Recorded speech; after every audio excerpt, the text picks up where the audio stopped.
Good afternoon. Good afternoon. Okay, we're all here, present. I think that came from Fina's model, right? Presence. We need to start with presence. Before we go to the keynote speaker for the afternoon, I just want to take a minute and review some of the key insights from the thought leadership sessions that you had right before lunch. If you can remember back that far, remember right before lunch, you were either in here looking at emails and virtual teams, or you were upstairs looking at workforce analytics. Now, do you remember? It was such good conversations. Okay. All right. So this morning, if we can just have a couple of the key insights and highlights. Julia or Ken, do you want to or did you delegate this duty? You need a microphone. Would you like to delegate it? I think, you want me to stand up? Sure. Okay, and Ken can jump in too. We explored the idea of using an IT infrastructure that's part of all global corporations these days to investigate virtual teams and look at the patterns of interaction and how people feel about their work and understand how projects are going in virtual teams from data generated in virtual team networks. And there were a lot of really interesting questions. People certainly are concerned about privacy issues in looking at email. It's kind of scary, the idea that we could be monitoring their every interaction.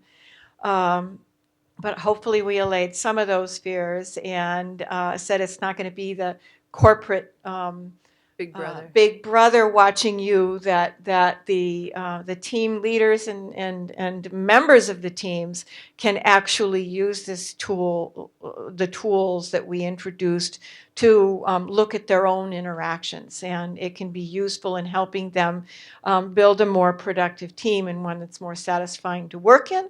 Yeah. And we also we talked a little bit about the cultural issues. There were some questions about that. What does it mean? It's not the same if you're just using an American base, and the behaviors around digital interaction might be very different than they are in other parts of the world. And But again, this kind of tool lets you look at those questions. yeah, lets you examine those questions. Yeah. So Good. anything else? Somebody who was there? No, that's great. Thank you. Good. So just gives us the highlights. And the other session, Mark, want to give us a couple highlights?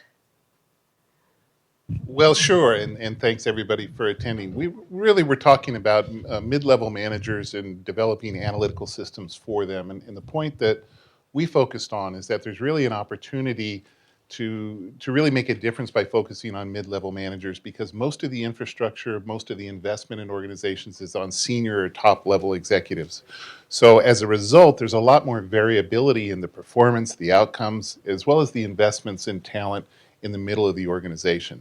So we made the point that, well, you probably can't do everything for everyone, so you need to strategically think about what's your business, where do you compete, play, and win, what capabilities do you need to win, what work is strategic, and then how does the variability in the performance of mid-level managers fit into that process. And so we raised the issue then that some jobs then are probably more important than others, some are potentially strategic, even among mid-level managers. And so the opportunity set is to really focus on those really value-creating roles and disproportionately invest in those roles, and to help people as well as the organizations improve. So that's the short story. Good. Thanks, Mark. And what I really like about both of these seminars is how closely targeted they are to both the theme and the spirit of the summit. Both of them are around the theme of helping middle managers, either by investing in them more or helping them do their work more productively. But as I said, also the spirit of this summit of bringing together the academics and the practice and the advising, because both of the seminars were really about how we can use a lot of data, a lot of information to help answer one of our most pressing and open questions at the end of yesterday, which is how do we prioritize?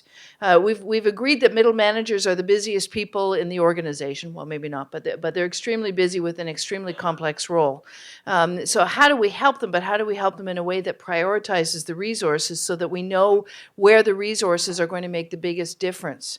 And both of these seminars helped us use the data that's there, or the data that we get by measuring more, in order to prioritize either for development by strategically identifying particular roles or the activities in a virtual team to be more productive.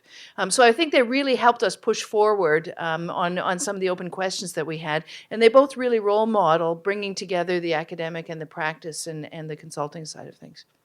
So good morning. Now we get to hear from our second keynote speaker, and we like as the second keynote in the conference to have a case study, to be able to really get into some depth around a particular practice that represents or speaks to the kinds of things that we've been talking about during the rest of the conference. And so we're delighted to have as our case study keynote speaker, Mr. Damodhar Padhi, who's the Vice President and Global Head of Learning and Development from Tata Consulting Services. He has degrees from the Indian Institute of Management from Bangalore and the Indian Institute of Technology from Kharagpur. He has 25 years of experience in the aviation, aerospace, energy, and IT industries. Prior to Tata, he had an outstanding career at GE. But he had a sense that he wanted to go back to India. He started his career at Tata. He wanted to go back to India and back to Tata because that's where things are happening and where he thought he could make the next difference in his career. Recently, in June 2014, at the World HRD Congress, the case that he's going to talk about today was awarded a bunch of awards, and you'll forgive me, but I have to read them here.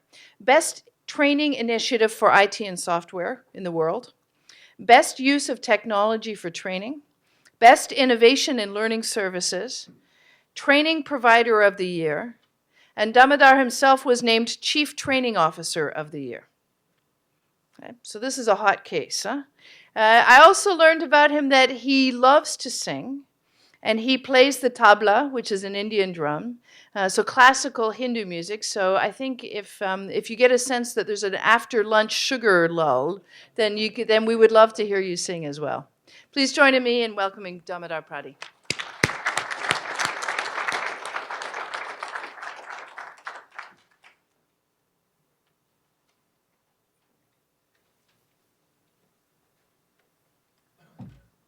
So if I end up doing a good job, please thank Martha for that generous introduction and setting the expectation level high. That's important to keep you awake in the afternoon. And seriously, one of my key learnings in my initial professional days was that if you really want to capture the attention of audience in 30 seconds, give a long title, confusing enough, so that people stay curious enough. Okay. So, this is very interesting topic. Personally, I'm very passionate about it. And starting from the first keynote yesterday, where Duncan opened the topic saying that this is a puzzle. And he also was very clear saying that he opened the puzzle, he doesn't have the responsibility to close it. And if he meant that the second keynote speaker will close it, here I am. Hope I'll not disappoint you, but I'm sure I'll at least give a piece of puzzle that is solved and help you in getting some of the directional inputs to solve the puzzle in your own way.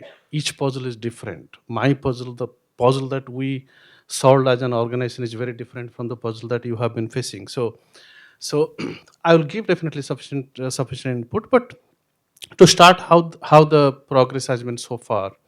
Martha used the phrase called under glorified middle,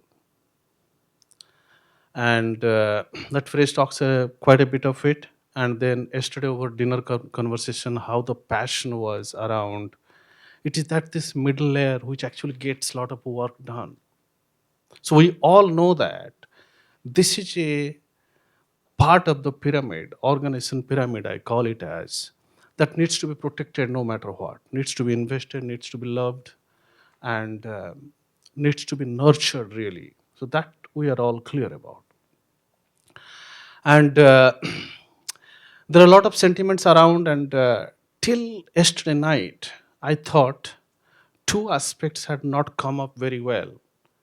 One of them is how we know that the middle is unglorified, nobody cares too much about them. Um, but there are a lot of environmental challenges that are coming, and that primarily this middle layer needs to address. We need to see that. And the second one is the recognition of diversity. It is a piece of the puzzle that actually faces the diversity in workplace, in opportunity, in and does most of the solutioning for the business to keep going. So those two aspects, I will spend a little more time digging a little deeper. And so with that introduction, let me go to my first slide. And Philip, believe me, I did not construct this slide after your remark this morning. Okay, I had this slide sent from India. There are actually more number of cell phone users today than the number of users of toothbrush. Yes. And the interesting thing is, it really don't jump to the obvious conclusion that you are dealing with so many people who don't do toothbrushing. Okay? It only means that we lived in a generation where there were alternatives to toothbrushes. I myself grew up in a rural village in India where till my 10th class, till I left my school, I didn't use a toothbrush, but I was brushing, trust me. I was using the branches of trees to do the brushing. And that may be the reason I'm 50 over 50 now, I have not visited a dentist. But yeah, there were alternatives to toothbrushes. But we are in a generation today where I don't think many people believe that there are alternatives to cell phones. It's a huge generation gap. And it's this middle level of management which is going to integrate this generation into the workforce. Not those senior managers who don't have time for these individual contributors who are born between 1980 to 80 and 1995, we call them a Gen Y. When they are coming to the workforce, it is these middle managers who are actually going to integrate them. Okay? Uh, Here is another example for you, if you have not seen it. Okay? We, we have heard about three monkeys. Okay, if we consider ourselves as middle managers, some of us probably consider us as senior management, depending on the company we are, the role we play in, and things like that. We were nurtured by leaders who were primarily workaholic, believed in individual accomplishments, and they primarily thought of doing everything themselves. And while doing so, they didn't want to get distracted. And they said that what I call as hear no evil. Whatever you think is right, or whatever I am saying, rather, as senior management, that's what you hear. Don't listen to anybody else. Okay? See no evil, and obviously speak no evil. To a generation where there is nothing. You have several types of people in the organization. Some people say, don't do. Some people say and do. Some people do and then say, okay? And there are some people who are constantly busy in saying to the rest of the world. There is nothing called confidential these days. Okay, you cannot have something done in the company and expecting that to be secret. My boss says it really in a nice way. He says that anything you do is obviously not secret. Even if you say something in a very private forum, it's no more a secret. Okay, only thing that is secret is if it is inside your head, and it's matter of time, even that will also come public. Okay, so you are dealing with a generation that is busy in posting everything, even before you action plan it, before you do anything about. And I'm telling you, if you are having a fight with your spouse, don't assume they are staying secret. Okay, your kids might post it in Facebook.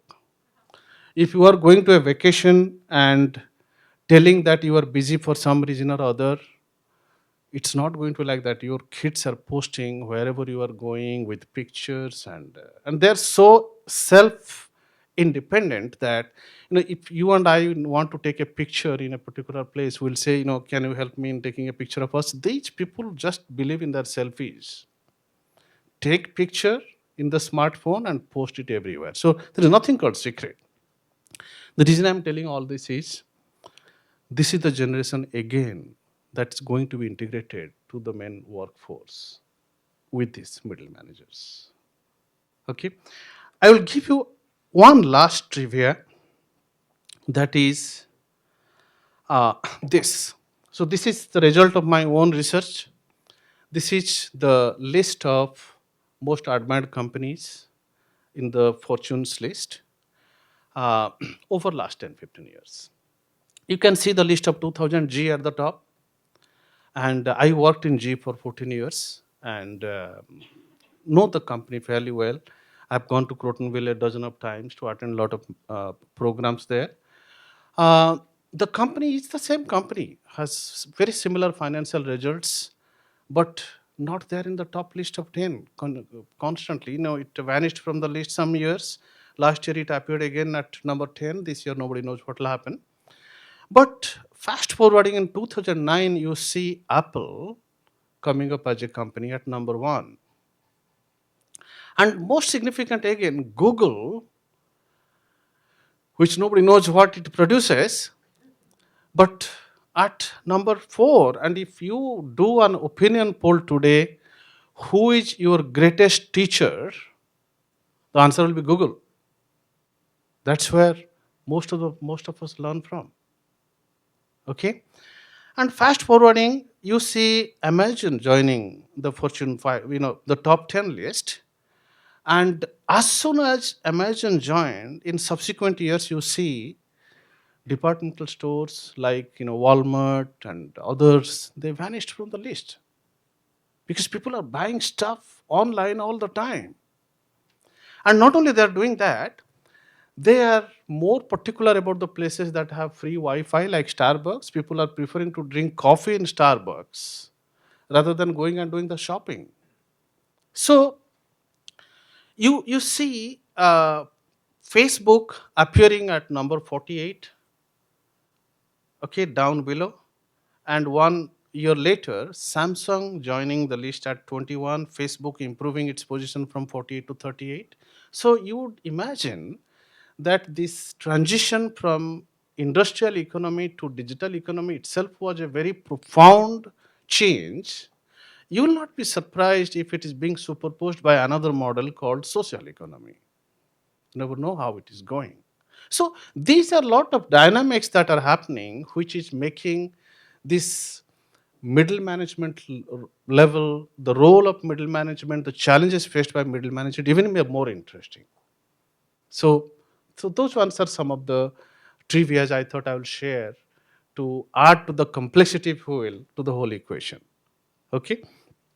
Now, a little bit about my company. TCS is a part of larger conglomerate Tata. Tata as a group was the first group to cross $100 billion revenue mark, and employs about 500,000 people, over 500,000 people. TCS is the jewel in the crown, employs about 300,000 employees, and has 70 billion market capital. Is a company that has never taken an excuse of global recession or any such thing, has continuously performed year over year, this 10 years data. In terms of global, it employs 100 and more than 100 nationalities.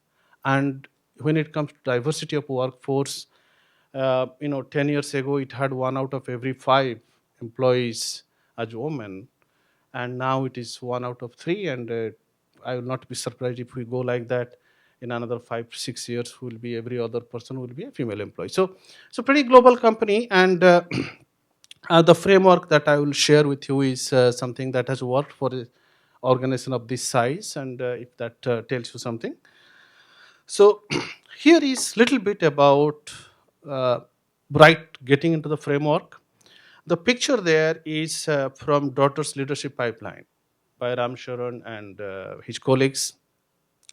It talks about different stages of leadership development: managing self, learning as an individual contributor, managing others, then middle level managers, where you manage other managers. We are having a lot of discussion about what actually is middle level manager, how do you define middle management level, and then going to senior managers and such there. And in a company like TCS, believe me or not, we have only 2 levels. We have our CEO, Mr. N. Chandrasekharan, and all others who are his disciples.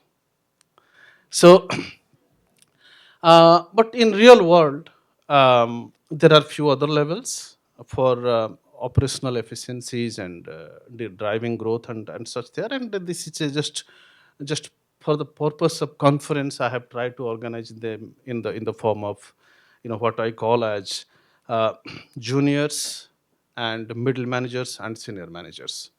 Uh, Now, for each of these levels to work, we need what I call as in-role efficiency or effectiveness improvement programs. But most importantly, it is you might have heard the phrase, "What got you here would not get you there."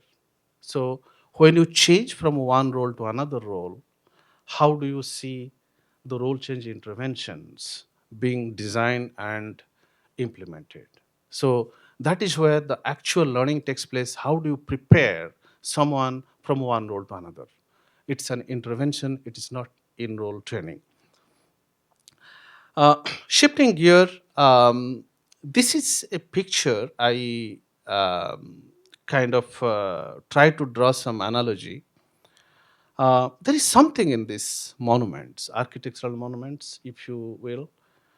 Um, the top of these monuments, architecturally astute, the moment you look at them, first the eyes go there. If you are going on a flight path or staying in a hotel, paying premium for what I call as Eiffel Tower view or Taj view. I stayed in one of those hotels once, expecting to see great view of Taj. I was so disappointed paying $100 more premium, and the view was what you see in a postcard.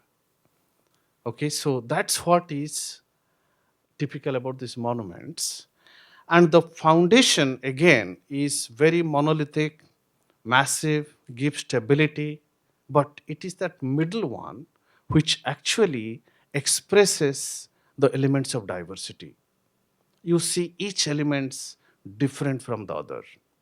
Some carry, you know, some type of loads, and they give, some carry, horizontal members, vertical members, providing stability from different kind of forces and such there.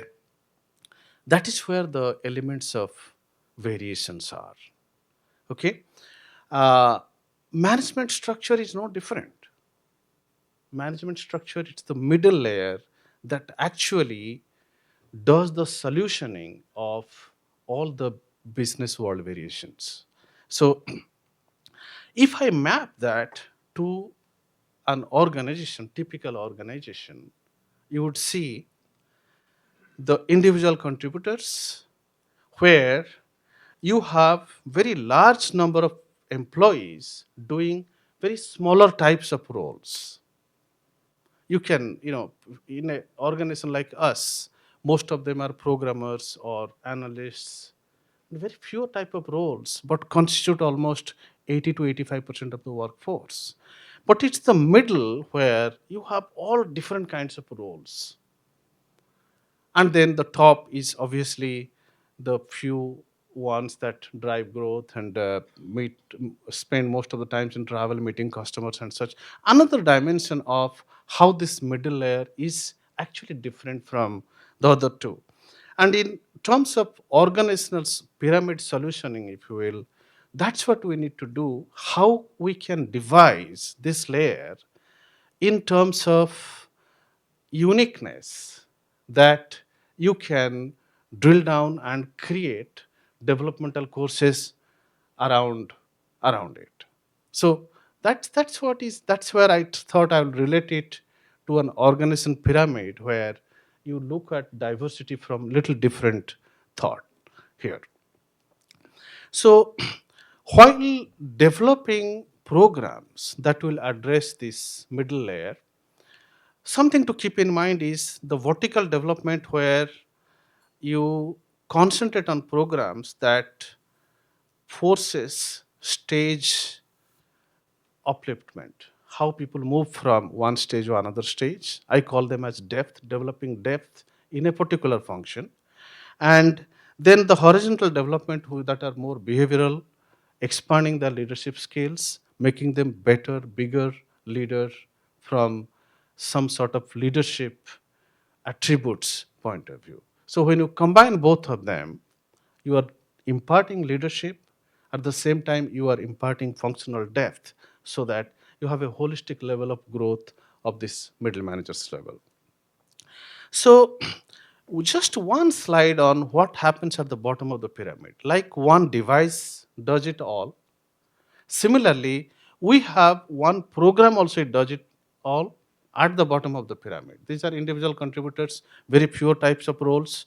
What you require is basic leadership skills like team building, project planning, focus on communication, performance management, how to do the basic performance management of team constituting winning teams and such there, and driving good results for customer satisfaction. So all these are several things, I agree, but you don't need really whole degree of details for an entry level manager.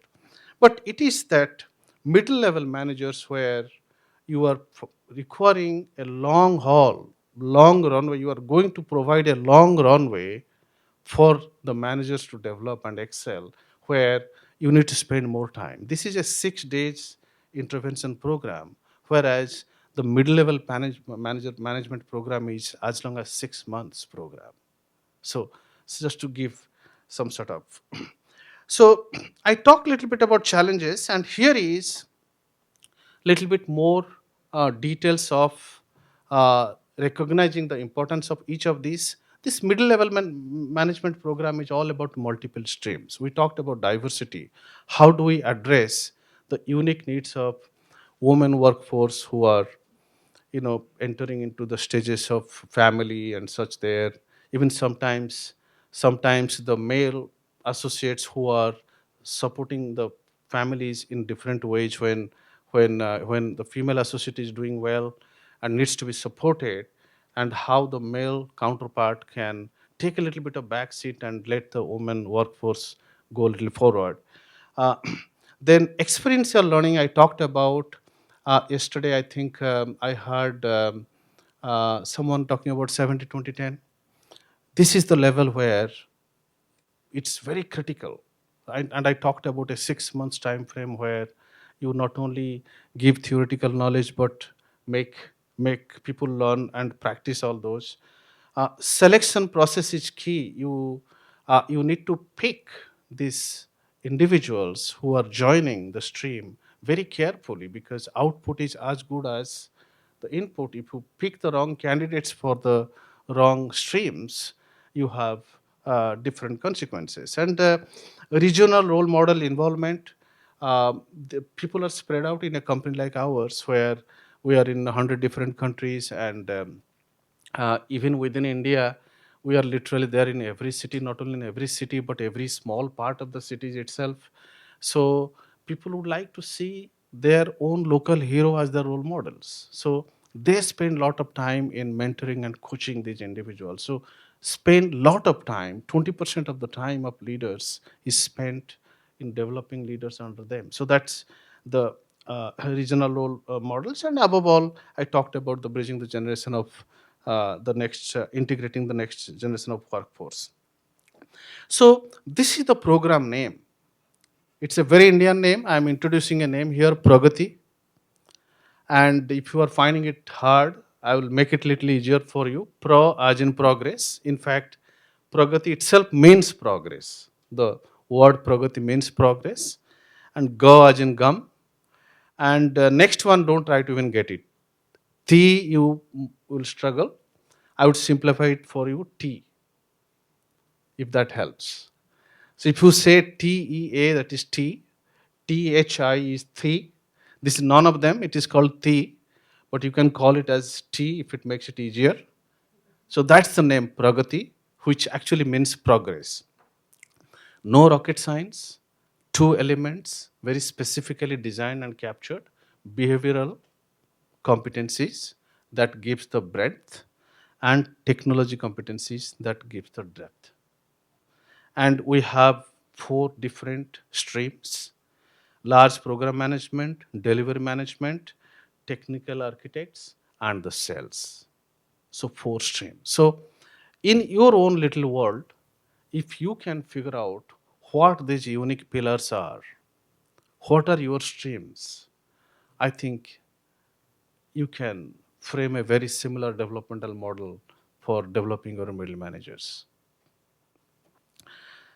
Here are little more details again on behavioral competencies. 8 behavioral competencies.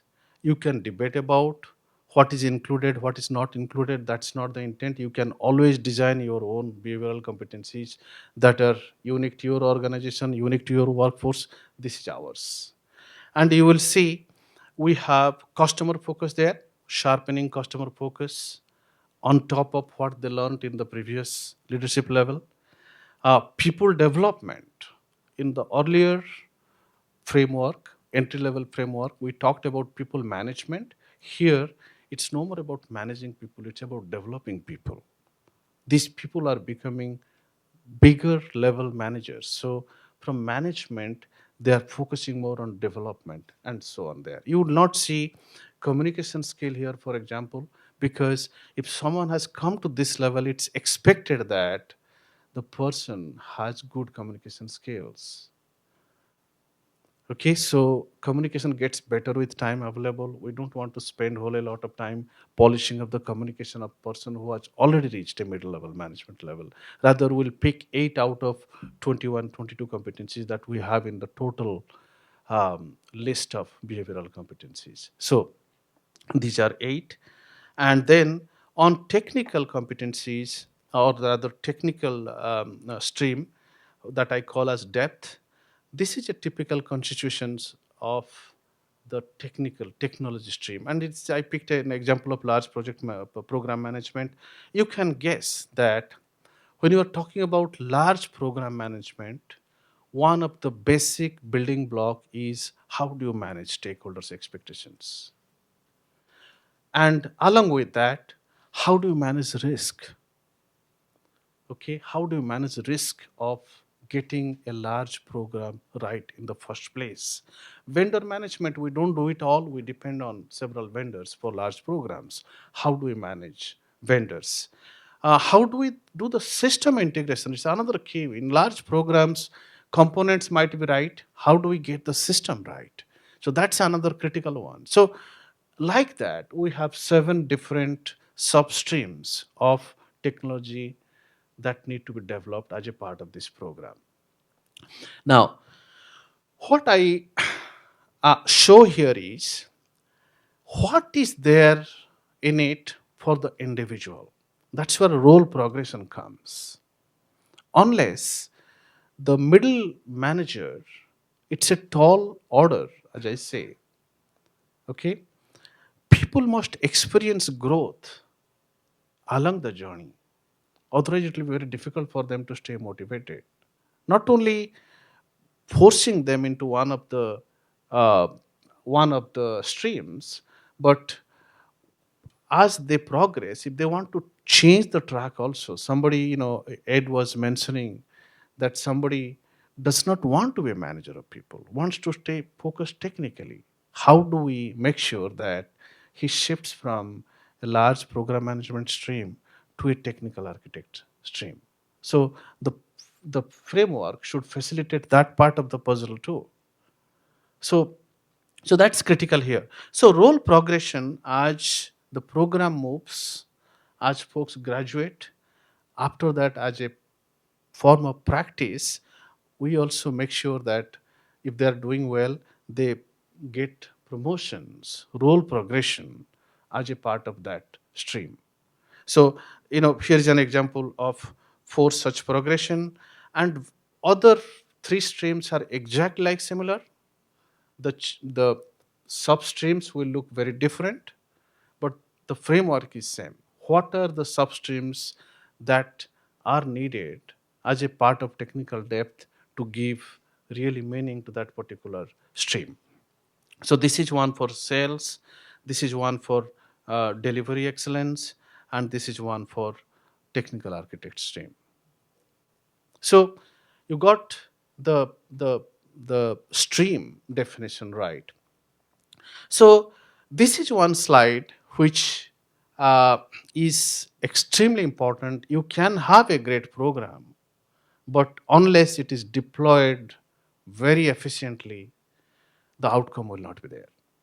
So very rigorous deployment process, and it starts with self-nomination all the time, and it gets uploaded very digitally. Digital framework is very key to manage the volume and such there. For 2 of the streams, large program management and sales stream, there is some pre-work and coursework. There is a test procedure, entry process. Not everybody can go into those streams. Uh, and then CFTs, cross-functional team reviews and such there. And by the time program gets kicked up, the seriousness of the participants and everything is all ensured. Then it goes to a lot of executive and special talks, invited talks, and so on there. Case studies, various complex case studies of business problems and the customers' issues, our experience with several previous programs and such there get introduced as case studies. And then there is exit interview by cross-functional team, and then the graduation happens, the role progression happens, and things like that. Effectiveness of this program is, by the time somebody graduates after 6 months of intense coursework, must go through a role progression within few months. Otherwise, I think we wasted our time on the individual. So it gives a lot of seriousness, a lot of push function for individuals also to be serious about the programs. And then there are refresher courses. When people change streams, they have a chance to re-enter the program again under different streams and such there. So that's primarily the framework. Okay, that's primarily the framework. And we talked about the experiential learning elements. 60% of the sessions are conducted by senior leaders from the region. Application of knowledge, because it's not a quick intervention. They have a lot of opportunity to apply the learnings to their jobs. Tremendous peer learning takes place. The nature of the program is such that it encourages a lot of dialogues, experience sharing, and things like that. A lot of roles plays and case studies I talked about. Um, Global programs with local flavor. So the reason it takes 6 months is basically this: it's not a full-time classroom interventions spread over 6 months, not more than 2 sessions in a week. And so it gives them, it's not that somebody has learned so much over 5 6 dedicated days, and as you go back to the desk, there is so much of stuff piled up, so you forget what you have learned and then go back to your old age. This has a lot of time, you know, for them to reflect on what they learned and immediately apply, and next to the come to the next class at least with few behavioral attributes corrected. And if 6 weeks is the time that takes to make an action into a habit, you have 6 months here. So a lot of factor of safety cushion here for actually changing the action into habits. So so that really is the framework. And in terms of diversity, uh, Ed was talking a little bit about, we have about 30,000 workforce in the United States alone.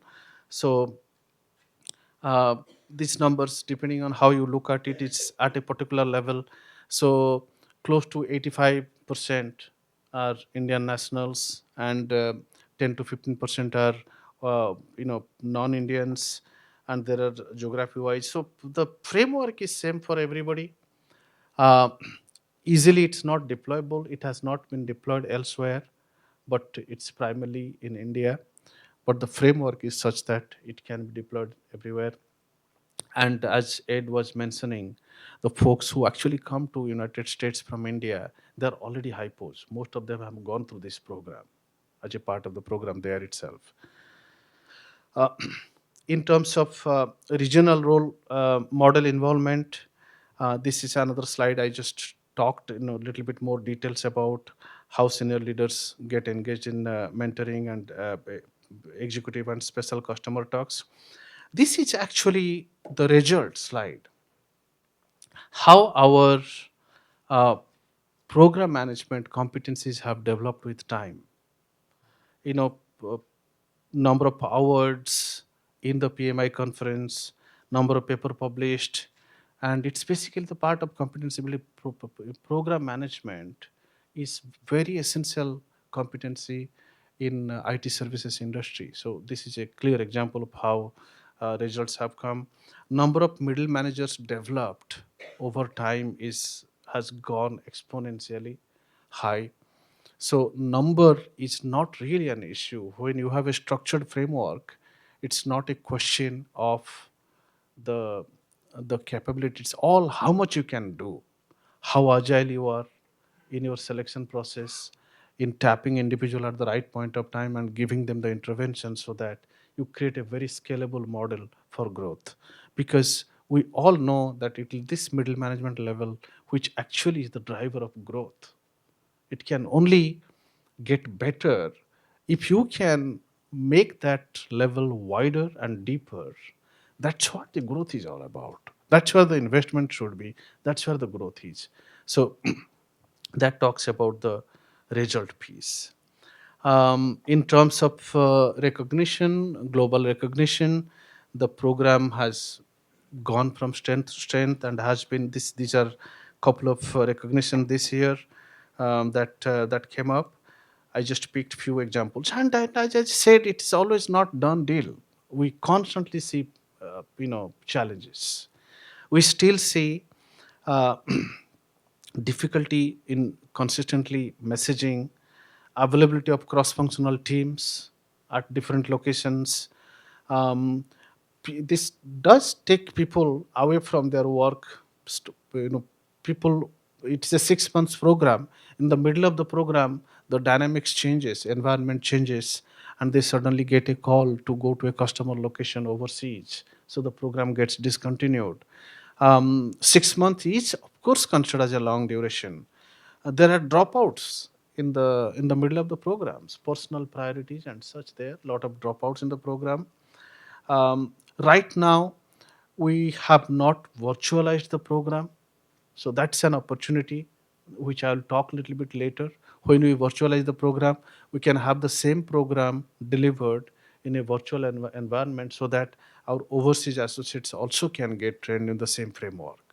So that's another uh, thought process that we have. So it's not free from challenges, but we'll address the challenges as we go.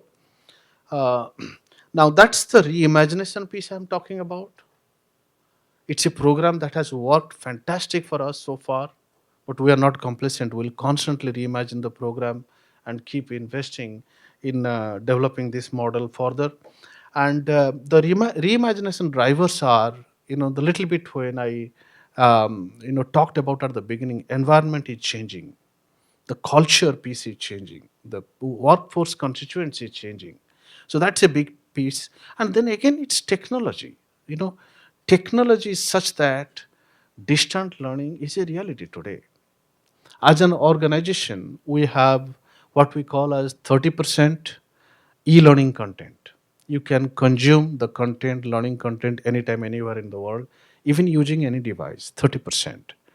Over 1.5 years, we are committed to take it to 70% plus level, 2.5 times. It's very dramatic. We just want to change the way we impart training, we develop our people. So that's what is the leveraging technology.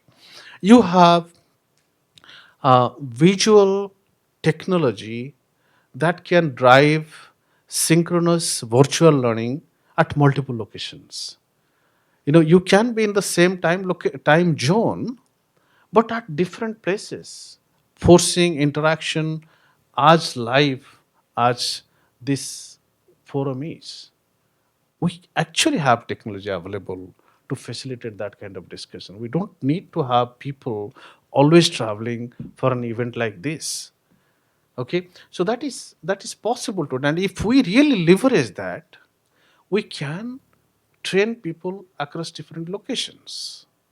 I can go even make it asynchronous using, the so-called social media where you post information and let people consume the content in their own time, and then have a limited time zone where you can have everybody together. For example, late, afternoon or evening in India, for example, and little early hours here in United States. Get them to interact in limited time zone for the experiential learning part. But most of the content that can go as pre-work or assessment and such can be driven offline using e-learning content. So those ones are a lot of, you know avenues and opportunities we can actually use to deliver scale of this program development, such as mid-level management development program. Uh, so constantly, what are our blind curves? Today we feel we have 4 streams: large program management, delivery management, technical architect, and sales. Is that enough? Or with new markets developing, other streams are emerging. And we clearly see digital enterprise with so much emphasis on our SMAC, social mobility, analytics, and cloud, and now robotics and analytics joining. Uh, could be another stream. So we would like to start a stream in digital enterprise. So that's another area of looking at whether the streams that we thought today will address holistically the middle of the pyramid, whether it is standing the test of time, or we would like to revisit that once in a while. So that's another dimension of reimagination too. And um, experiential learning, I talked a little bit about how do we we know that leadership development is an extreme human interaction process. Okay, human touch is necessary. We need to have dialogues, we need to have experience sharing, we need to have leaders sharing their experience and inspiring these mid-level managers. But it does not have to be always what I call as high touch human interaction. It could be high tech human interaction too, just to take advantage of time and technology. So, how do you convert a high touch human interaction to a high tech human interaction? Another dimension and another opportunity of reimagination of programs. So, I thought I would just share that perspective. And, to summarize, here are, I would say, uh, 7 different elements of thoughts or conclusions I would really like to emphasize all of them. I said one, first one is recognizing the environmental dynamics. It's going to be more digital. It's going to be more Gen Y workforce. How do we see that as an opportunity and driver of growth? Okay, how do we recognize this whole digital forces as uh, enabler of growth, business growth, enabler of people growth, and creating more opportunity for growth? So that's one element. Second element is the thing that we call as puzzle in the middle. Is it really a puzzle or an opportunity? And I will again go back to that pyramid example. Okay, think for a while that top astute architectural piece is suddenly missing.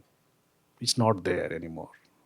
Then it actually gives an opportunity for the middle level to scale up and fill that gap. And when that happens, the whole organization grows. The converse is true too. For some reason for which you discover that the foundation layer is weak, you are not getting enough entry level graduates. Something has changed, or your business dynamics has changed. You are not able to recruit people the way you did. So, this middle level management, which is so technically savvy, can go one level deeper and actually can do a lot of the work.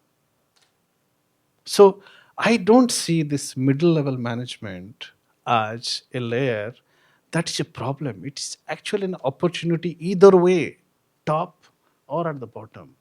Because that's the layer which can scale either way. If we have really developed right people and given them right competency, it can actually scale either way. So I see that as a huge opportunity layer and not as a problem layer. That's my second one. The third one is I talked about the diversity. It is not one size fit all. We can take them as workforce diversity. We can skip to talk them as the kind of skill diversity, region diversity, gender diversity. It's all about diversity, and your program needs to recognize that diversity and have an answer to each and every question. That's where I think the biggest use of analytics is. Okay, how do we use analytics to address the element of diversity at the middle? So that's my third one. The fourth one is it's a tall order in the organization pyramid. How do we make people to progress in the level itself? So role progression in the level, in the middle management level is another key. Otherwise, people feel stagnated, people get bored, people get disengaged. How do we see them experience their own growth, personal growth, while the organization is growing? That's a role progression in the level itself. So that was my fourth element. And fifth one is deployment. Good deployment is a very key element. You can have a great program, but if deployment rigor is not there, the program will fail. So before you design a program and implement it, very well thought out deployment process is necessary. How are you going to select the candidates? How are you going to deliver the training program? What if you have the program too long? How can you compress it? Or have you thought about the role progressions and things like that? So deployment process is extremely key. uh, I emphasized on experiential learning bit. That's my sixth one. uh, it's going to be a little long. How do you make sure that people learn as a part of their experience, how they apply their learnings to the job so that the retention is there, very much. And the last one again is no program is complete. So never stop to innovate, never stop to reimagine with the new business dynamics, new cultural dynamics, new technology dynamics. So constantly reinvent the program. We thought we were done with the program and we have great success stories. At the same time, we have started thinking about how to improve even it further all the time. So That's all I had. I think I'm probably ahead of time. I have not got the signal from Martha yet. Okay, so we have some time for questions.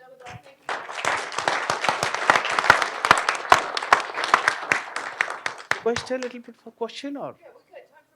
Yeah, sure.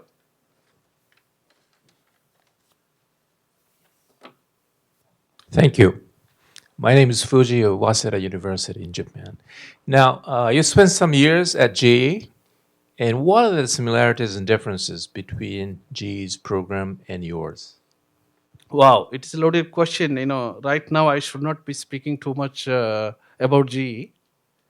Uh, now, um, the great similarities are very obvious. Similarities are because of the size. G is about 300. When I left G last year, it was about 320,000 employees. TCS now is 300,000 employees. And in terms of diversity, in terms of number of countries they operate in, and different types of roles and such, both are similar. The similarities are more in terms of values, the way they give emphasis to leadership development and such there. The differences are actually, though I would say the diversity in terms of business. G has, as a group, Tata and G are very similar. Like G does, high-tech jet engines and power turbines, medical devices, locomotives, and whatnot. And also they have a financial services wing and such there. Tata also has steel making, hotel industries, chemicals, then software and such there. But when it comes to TCS, it's a little more focused. It is IT and more IT and much more IT. Okay, so in terms of focus, I think TCS training programs are more focused.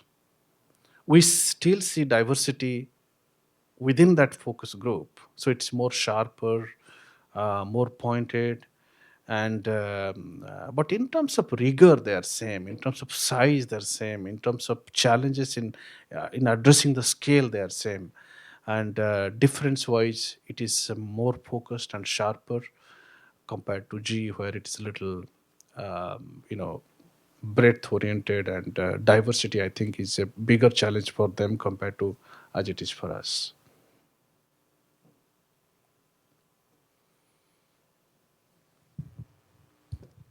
Thank you. Very interesting presentation. I'm Terry Sands. One of the things that I did not see in any of the streams is, and maybe I missed it, is anything around economics. So cost management, client profitability management, budget management, the financial side, and maybe that is a difference in emphasis with some other programs. Can you speak to, if it is there, I apologize, I didn't see it, and if it's not, why it's not? Yeah. So, I think I will draw a little bit of quote from the previous session, Mark's session, where he said that this is the level where we teach people how to make money, but not necessarily how to manage money. But, joke apart, if you observed the large program management stream, or, there are elements of program management and risk management, vendor management, those things are there. We have a module called, it is numbers basically. I forgot the exact name. It is numbers drive business. What's the exact one you said? Numbers that drive business. Yeah. Numbers that drive business. That is a module in most of these streams that talks about finance. So it's embedded there, as I said. You can always look at those four streams and debate what is there, what is not there. It's more symbolic for you to make your own thinking, what your business is, and what are the different streams and what are different substreams. It's more directional than perfection. As far as our business is concerned, we believe all the elements are embedded there, and some are exclusively shown, some are embedded. But it's a great question. Without business, uh, no level of management can actually be complete. So, understanding finance and driving numbers, understanding numbers, is very crucial part of any business program, and this is no exception. Yes, please.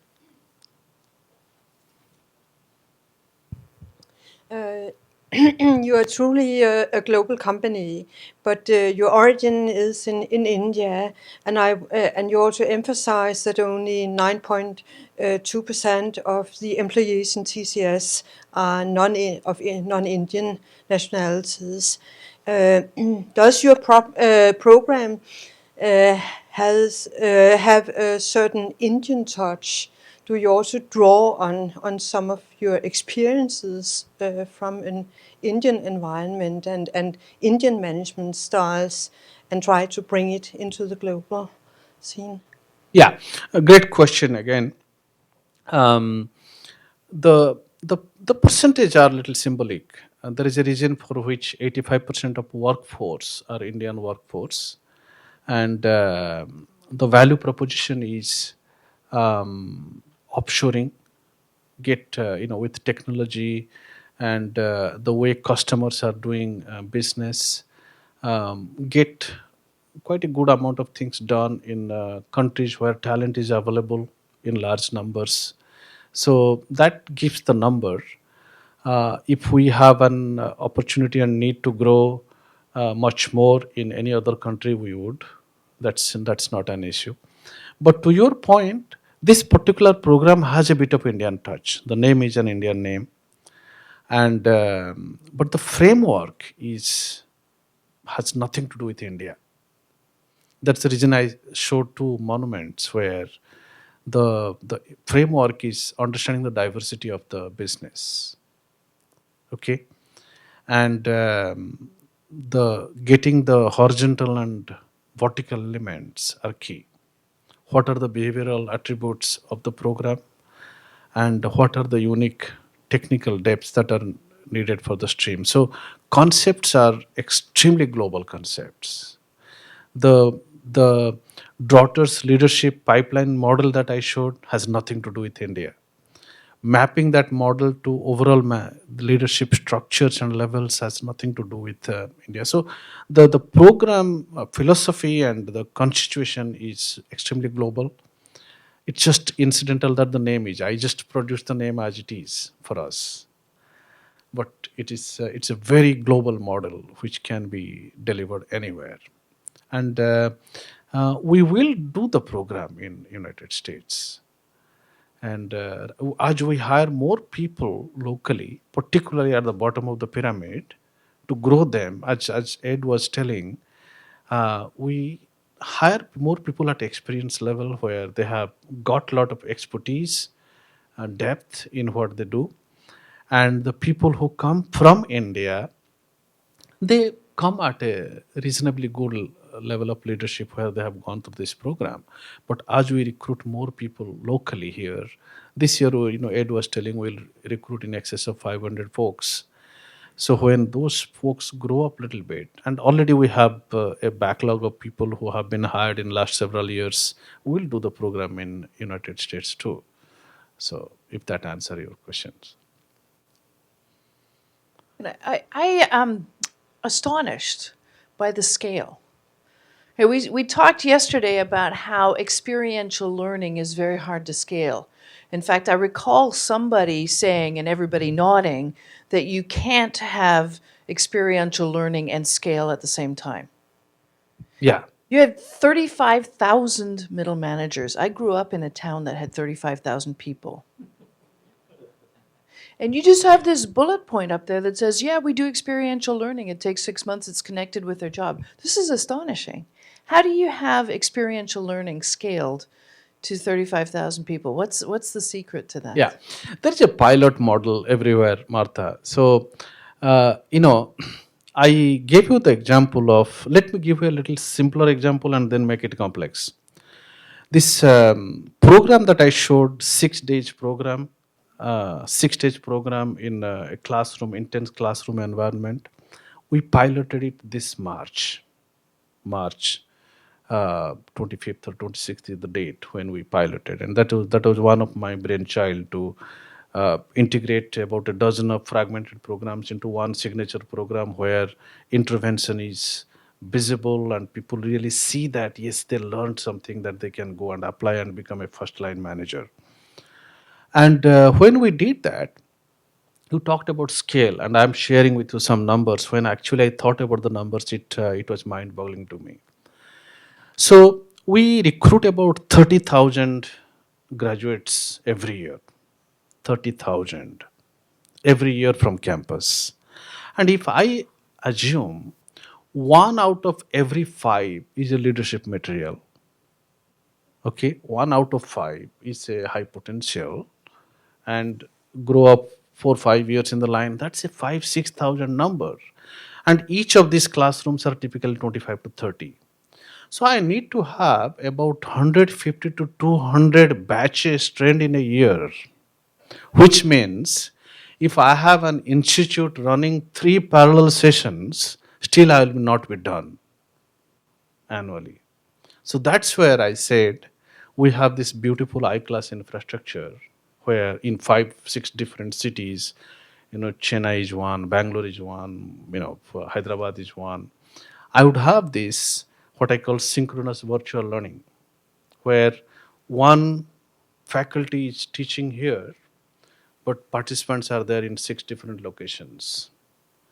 And they are actually participating as live as this. I took our CEO to actually experience that learning. And he's never satisfied with our level of preparedness. He said, you can have this, you can have that, and all that. But at the back of his mind, he was very convinced that the framework is working. So he gave his thumbs up. So to your point, we multiplied it 6x overnight. So instead of 25 folks trained at a time, we have now 150 getting trained. So if we were supposed to have 200 batches, now it is down to, say, 50 batches or 40 batches, which is not so bad, at least once every week, not 3 times every week. Okay. Now again, we'll take it to the next level. In next few months, you will not be surprised if 6 months classroom is crashing to 4 days. 6 days. 6 days classroom is crashing to 4 days, which means we'll get some of the pre-work done, assessment and all that done online, and people come for 4 days intense classroom for experiential sharing. Now, I gave the example of a simpler one, which is 6 days. The 6 months is little larger scale, but we are not dealing with 6,000 annually. It's little smaller number, about 1,000. So very similar.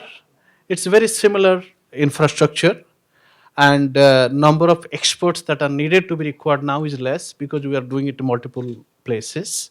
Sometimes the leader from Chennai is not available. The class in Chennai doesn't shut down because the leader from Bangalore is available. He's doing it.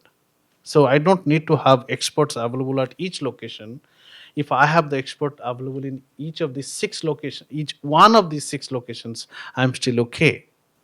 So these are different elements of experiential learning. You need to keep experimenting and see that it's working. It's not that we take it lightly. No, it is. If we have to deliver on scale, you need to be open. You need to have options. Otherwise, you become your own bottleneck. So we don't want to be our own bottleneck. That's the point. Yes.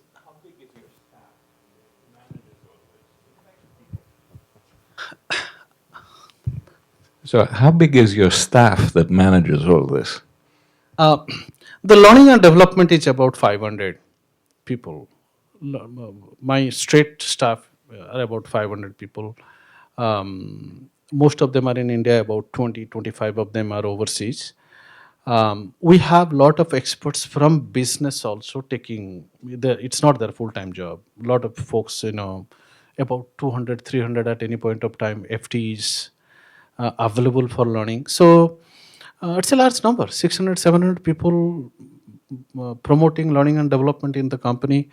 Lot of full-time learning and development companies may not have that many number of people. But yeah, it is a 300,000 plus organization. So having 500, 600 people dedicated to learning and development is an investment that we need to do.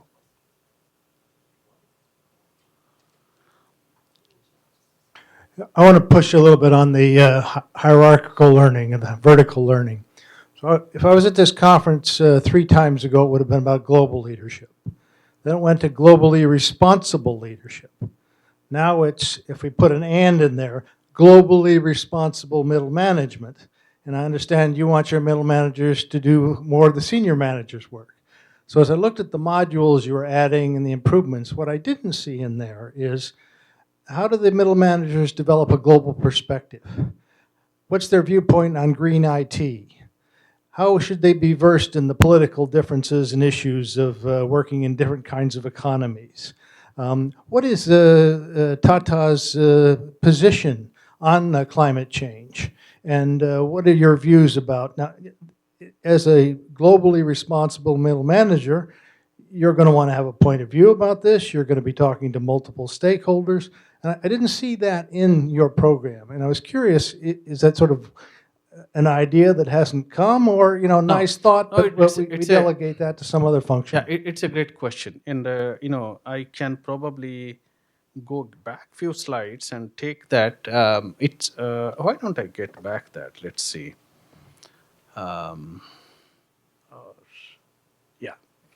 So when I was talking about the reimagination drivers, the bottom one here is actually the reimagination driver. So it is there today. You know, as a global company, we have lot of elements of global diversity covered. And that is what is also the role of our global leaders like Ed. You know, he's an American national. How many? 6 years in the company, Ed? Almost 7 years in the company, and he's our flag bearer for you know, addressing the elements of global diversity in North America, and we have similar leaders everywhere. But as we speak, we created a global delivery model. We call it as global. What's that module called, Ed?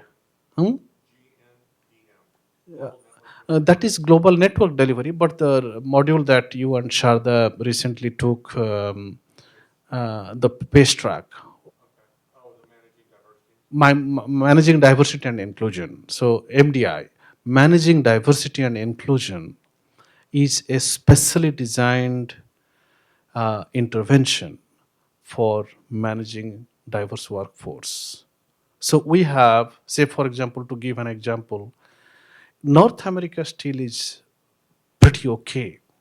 You know, we have universities where 20 to 30% of workforce is, the student base is from countries like India and China. So I think an Indian understanding American culture, or an American understanding how to work with an Indian, is not that much of an issue as probably an Indian workforce working in Japan and vice versa, China and vice versa. They might be little closer, but there are bigger challenges. So as we grew globally, we recognized that, and also as we recruited more locally, we recognized that integrating workforce to the company is a bigger challenge, more relevant challenge than it was in the past. So we hired a consultant, and you know, over a period of about 1 year, we had the consultant deep dive into several levels in the organization and advised us to create a global inclusion module we call as managing diversity and inclusion module. And we are giving that intervention to all the people around the globe, particularly the middle management level. So we are giving that intervention now. So that's what I said. Right now I have it as a footnote, as addressing blind spots. So you got your answer. We have identified already it as a blind spot, and we are addressing it. Dr. On one point with that, we have a lot of initiatives within TCS. I'm sorry. We have a lot of initiatives within TCS that are not part of the training program. It's part of our corporate social responsibility. That happens at the project level, happens within the business units or the horizontal or the geography. So it's pretty much ingrained from the initial learning program all the way through leadership. So there's not a special program to make them much more carbon footprint orientated. We have a whole initiative, a whole project team. If one of our clients addresses says we want to be more carbon conscious, we can deploy a carbon conscious team to go to that account or that client and work with them and develop an IT solution that would help them get there. When you talk about the economic understanding within the geography, part of the responsibility for them in their growth is get international assignments, and they'll be ahead of smaller projects or smaller accounts.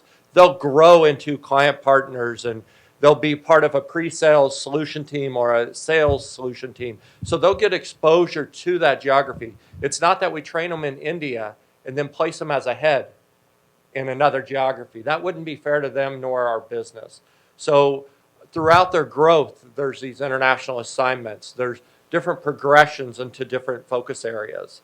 So just trying to help kind of round that out. Does that answer your question a little bit more clear? I'm not for sure who answered it yourself. I think we'll make that the last question. Sure.